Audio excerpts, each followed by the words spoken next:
ध्यान की सारी प्रक्रियाएं आपको वर्तमान में लाने के लिए बनी होती हैं। अक्सर लोग ध्यान करने से पहले ये जानना चाहते हैं कि ध्यान करने से उन्हें क्या हासिल होगा, मतलब कि ध्यान का परिणाम क्या होता है। ये गौर करने की बात है कि ये सवाल जो उसके मन में उठ रहा है, ये भविष्य की चिंता का ही रूप है। क्योंकि ध्यान तो अभी करना होता है, लेकिन उसका परिणाम हमेशा भविष्य में मिलता है। और इसी तरह हमारा मन कहीं ना कहीं भविष्य या अतीत की चिंताओं में घिरा रहता है, और ध्यान हमारे मन और मस्तिष्क को भविष्य और अतीत से खींचकर वर्तमान में लेकर आता है। और जब हमारा मन एक बार वर्तमान का मजा चख लेता है तो उसे वास्तविक आनंद का अनुभव होता है। एक इंसान की पूरी जिंदगी अगर 2 शब्दों में समाहित की जाए तो वो 2 शब्द होंगे सुख और दुख।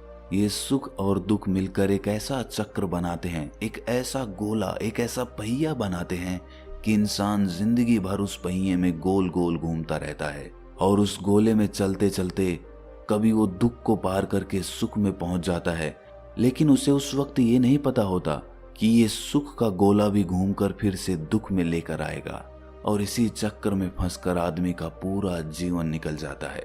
लेकिन अगर आप एक बार इस चक्कर को समझ लेते हैं कि सुख और दुख दोनों एक ही गोले के 2 सिरे हैं, चाहे हम सुख से शुरुआत करें या फिर दुख से, आखिरकार हम दूसरे कोने पे ही पहुंचेंगे। अगर ये बात हमारा मन स्वीकार कर लेता है तो ही इंसान इस चक्कर से बाहर निकलने के बारे में सोचना शुरू करता है। और इससे बाहर निकलने का एकमात्र तरीका है ध्यान, क्योंकि सुख और दुख हमेशा अतीत और भविष्य से जुड़े होते हैं, और ध्यान हमें वर्तमान के आनंद से अभिभूत कराता है। आज की जो मैं आपको कहानी सुनाने वाला हूँ वो आपको सुख और दुख के चक्र से निकालकर वर्तमान के आनंद की एक झलक प्रदान करेगी।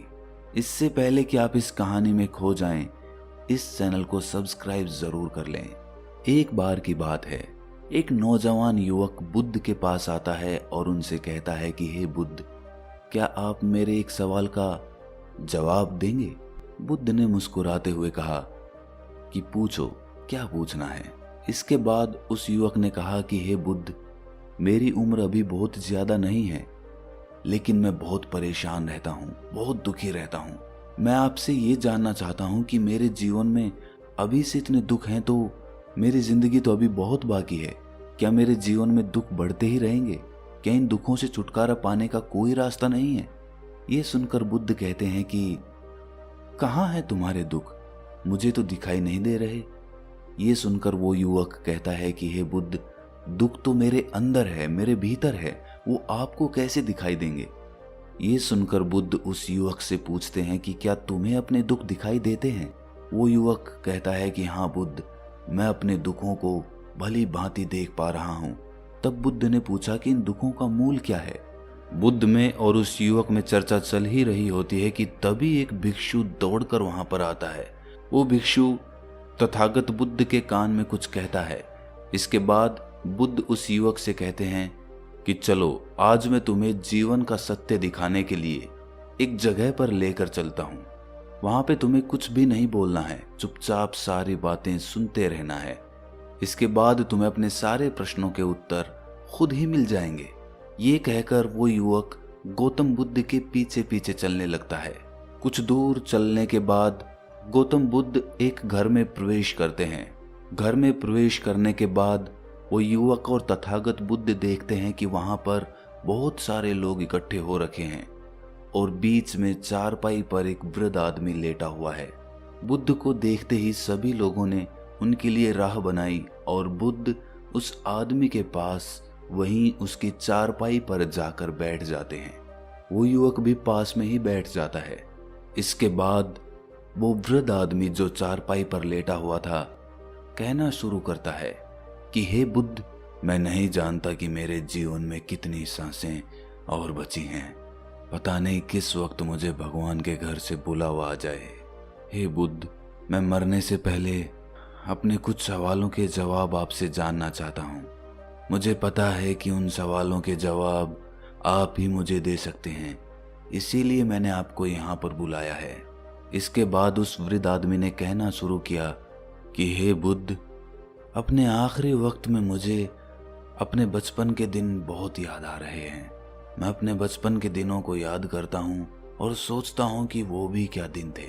ना कुछ पाने की फिक्र, ना कुछ खोने का गम। बचपन के उन दिनों को याद करके मेरी आंखों में आंसू आ जाते हैं।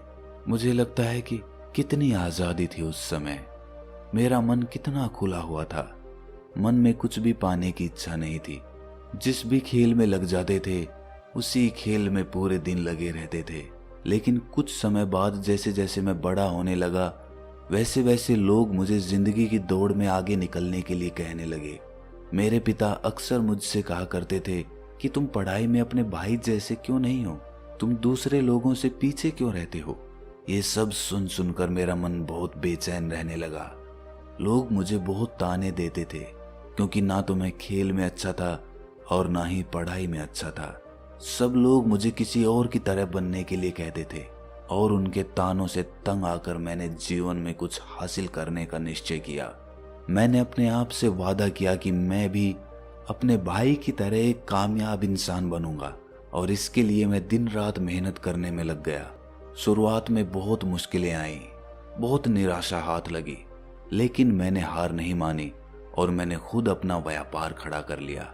उसके बाद मुझे कुछ पाने का एहसास हुआ। मुझे बहुत खुशी हुई क्योंकि जो लोग मुझे ताने देते थे वही लोग अब मेरे आगे पीछे घूमने लगे थे। कुछ वक्त बाद एक रईस बेटी के साथ मेरी शादी हो गई और उसके बाद मुझे लग रहा था जैसे मेरा जीवन स्वर्ग बन गया हो। कुछ साल बाद मुझे 2 बेटे प्राप्त हुए। दोनों बहुत ही सुंदर और हष्ट-पुष्ट थे। अब मेरा मन मेरे बच्चों के लिए कुछ करने को उत्सुक हो गया। मैं और भी ज्यादा धन कमाने में लग गया और जल्द ही मैं अपने नगर का सबसे बड़ा व्यापारी बन गया। सब कुछ अच्छा चल रहा था, लेकिन अनहोनी को कौन टाल सकता है। एक दिन अचानक मेरी पत्नी मुझे छोड़कर चल बसी। इससे मुझे बहुत गहरा आघात पहुंचा। मैं कई दिनों तक अपने घर से बाहर नहीं निकला। मेरे बेटे मुझे हिम्मत देते थे कि पिताजी, माताजी तो नहीं रही और जो हो चुका वो वापस नहीं आ सकता, लेकिन हम दोनों भाई आपका हमेशा साथ देंगे, आपकी हमेशा सेवा करेंगे। आपको किसी बात की कोई चिंता करने की आवश्यकता नहीं है। और धीरे धीरे मैंने भी अपने मन को समझा लिया कि अब तो मुझे अपनी प्रिय पत्नी के बिना ही जीना पड़ेगा। इसीलिए मैंने अपना मन अपने बेटों के साथ जोड़ लिया। उनकी खुशी में ही मुझे खुशी होती थी, उनके दुख में ही मुझे दुख होता था। इसके बाद उस वृद्ध आदमी ने कहा कि हे बुद्ध, इस जीवन चक्र में अक्सर मुझे महसूस होता था कि आखिर जीवन क्या है। जीवन को उसकी गहराइयों में कैसे जाना जाए। ये कैसे जाना जाए कि मैं कौन हूँ और मैं इस दुनिया में क्या करने के लिए आया हूँ। ऐसे तमाम सवाल मेरे मन में उठते रहते थे और मुझे आपके बारे में भी पता चला कि बुद्ध ऐसी ध्यान की प्रणालियां बताते हैं जिससे जीवन का मतलब समझा जा सकता है। लेकिन मैं हमेशा सोचता रहता था कि पहले मैं अपने जीवन से दुखों और परेशानियों को दूर कर देता हूँ, उसके बाद ध्यान में मैं अपना पूरा मन लगाऊंगा। और यही सोच सोचकर मैं कभी ध्यान नहीं कर पाता था। धीरे धीरे वक्त बीतता रहा और आखिर में उम्र ढलने के बाद मैं बीमार पड़ गया। वैसे मेरे जीवन में कोई कमी नहीं रही। मेरे बेटों ने मेरा अच्छा साथ दिया। मैंने जीवन में बहुत कुछ हासिल भी किया। लेकिन अब मैं अपने जीवन में अगर पीछे मुड़कर देखता हूँ तो मुझे एहसास होता है कि मेरे बचपन के दिन ही सबसे प्यारे दिन थे। तब उस वृद्ध आदमी ने बुद्ध से पूछा, मैं चंद घड़ियों का मेहमान बचा हूँ, ये मैं जानता हूँ, लेकिन क्या आप कुछ ऐसा सूत्र मुझे बता सकते हैं जिससे कि मैं सुकून से मर सकूं, मेरे मन के सारे सवाल जवाब शांत हो जाएं और मैं जीवन का असली मतलब समझकर मर सकूं। ये सुनकर बुद्ध ने कहा कि हर इंसान को बचपन के दिन प्रिय क्यों होते हैं, क्योंकि उस समय उसे कोई भी चिंताएं नहीं रहती। वो आजाद होता है, उसके मन में कोई लालसा नहीं होती। वो जिस काम में भी लग जाता है उसी में मग्न हो जाता है। लेकिन जैसे जैसे इंसान की आयु बढ़ने लगती है वैसे वैसे उसकी इच्छाएं, उसकी कामनाएं दिन ब दिन बढ़ती जाती है और इसीलिए अक्सर इंसान भविष्य की तैयारियों में लगा रहता है या फिर अतीत के बारे में सोचता रहता है और वो वर्तमान में जीना भूल ही जाता है। और वहीं अगर हम किसी छोटे बच्चे को देखें तो उसके लिए कोई भविष्य या कोई अतीत नहीं होता। उसके लिए बस वर्तमान होता है और इसीलिए वो वर्तमान में पूरा आनंदित होकर रहता है।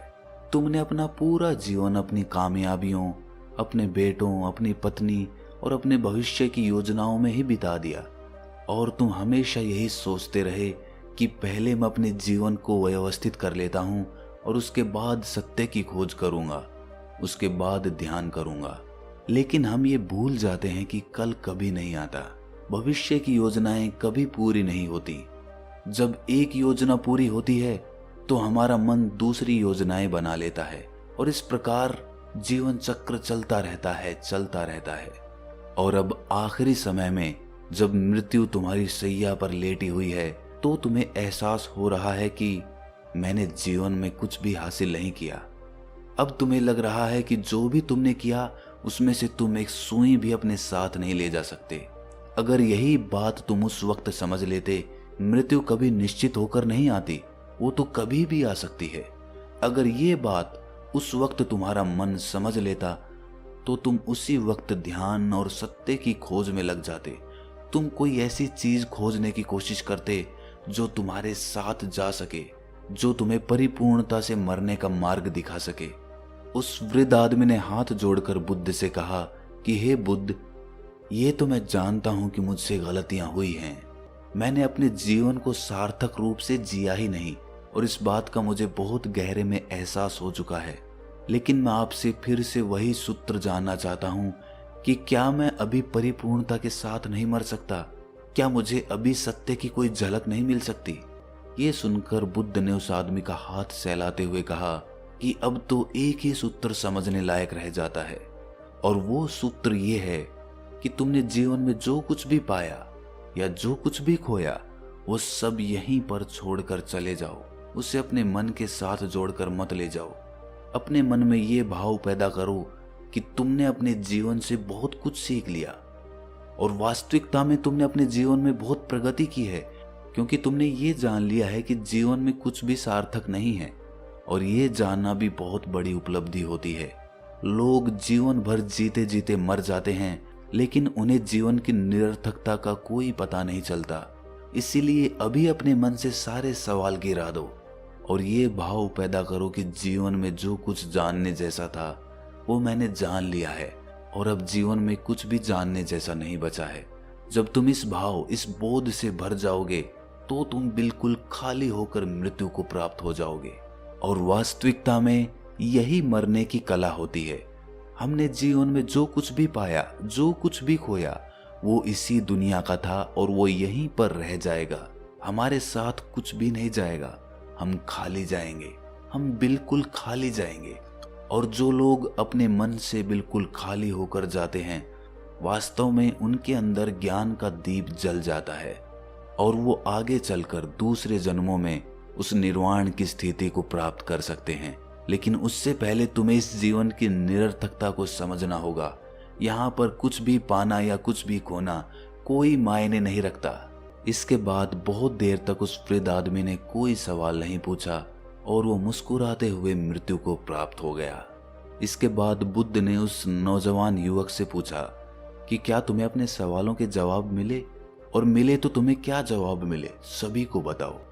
उस युवक ने कहा कि हे बुद्ध, मुझे अपने सवालों के जवाब मिल गए हैं। इस वृद्ध आदमी के जीवन चक्र से मैं समझ गया हूं कि जीवन में कुछ भी पाने जैसा नहीं होता। सुख हो या दुख हो, सब कुछ यहीं पीछे रह जाता है और अगर हम इसी चक्र में फंसे रह जाएंगे तो हम सत्य को कभी नहीं जान पाएंगे। इसीलिए जीवन में सुख और दुख तो चलते ही रहेंगे, इसके साथ साथ चलते हुए ही हमें सत्य की खोज करनी पड़ेगी। लेकिन बुद्ध, मेरे मन में अब भी एक सवाल बाकी है जिसका जवाब जानना सबके लिए बहुत ज्यादा जरूरी है। मेरा सवाल है कि मैं ध्यान की यात्रा करने के लिए बहुत प्रेरित हुआ हूं, लेकिन मुझे कोई मार्ग नहीं पता। ध्यान कैसे किया जाता है? कि ध्यान की सभी प्रक्रियाएं तुम्हें होश में लाने के लिए ही बनी है, तुम्हें वर्तमान में लाने के लिए बनी है। अगर तुम किसी भी काम को पूरी उपस्थिति के साथ, पूरे एकाग्र भाव से अपने आप को पूरा इकट्ठा करके कर सकते हो तो तुम ध्यान में ही होते हो। लेकिन हमारा ध्यान इधर उधर भटकता रहता है। अपना काम करते करते वर्तमान में रहने के लिए मैं तुम्हें एक छोटी सी विधि बताता हूँ, जिसके जरिए तुम अपना काम भी कर सकते हो और ध्यान को भी समझ सकते हो। जब भी तुम चलते फिरते हो, उठते बैठते हो, सिर्फ अपनी सांसों पर ध्यान लगाना शुरू करो। सांस किस नाक से आ रही है, किस नाक से जा रही है, नाक के कौन से कोने से टकरा रही है, सिर्फ तुम उसके साक्षी भर हो जाओ। सिर्फ उसको देखते रहो। कुछ भी काम कर रहे हो, चल रहे हो, फिर रहे हो, खाना खा रहे हो, सिर्फ अपनी सांस पर ध्यान लगाओ। और ये करते वक्त तुम्हें महसूस होगा कि तुम्हारा दिमाग, तुम्हारे विचार तुम्हें इधर उधर ले जाते हैं, लेकिन थोड़ी देर बाद तुम्हें फिर से होश आएगा कि तुम्हें अपनी सांसों पर ध्यान लगाना है और तुम्हारा ध्यान फिर से सांसों पर टिक जाएगा। और धीरे धीरे जब तुम अपने विचारों को देखने लगोगे तो तुम पाओगे कि विचार विलीन होने लगे हैं। तुम्हारे अंदर बस एक खाली मैदान बचा हुआ है। सारे सवाल जवाब विलीन हो चुके हैं। इसके बाद बुद्ध ने कहा कि सांसें जो होती हैं वो वर्तमान में चलती है, ना ही वो भविष्य में चलती हैं, ना ही अतीत में चलती है। वो वर्तमान होता है, वही वर्तमान स्थिति होती है। और जब तुम अपनी सांसों से जुड़ जाते हो तो तुम वर्तमान में ध्यान लगाना सीख जाते हो, क्योंकि सांसें जिन पर तुम ध्यान लगा रहे हो वो वर्तमान में चल रही होती है। इसके बाद धीरे धीरे कदम दर कदम तुम्हें ध्यान का खुद ही एहसास होने लगेगा। फिर तुम जो भी काम करोगे उसमें तुम्हारा पूरा चित्त लगा होगा। तो शुरुआत वहीं से करो जहां पर तुम हो। यहीं से, अभी से अपनी सांसों को पकड़ना शुरू कर दो। तो दोस्तों, कैसी लगी आपको ये कहानी कमेंट सेक्शन में जरूर बताना, और अच्छी लगी तो इस चैनल को सब्सक्राइब करना मत भूलना। तो मिलते हैं अगली कहानी में, तब तक के लिए अपना ख्याल रखें।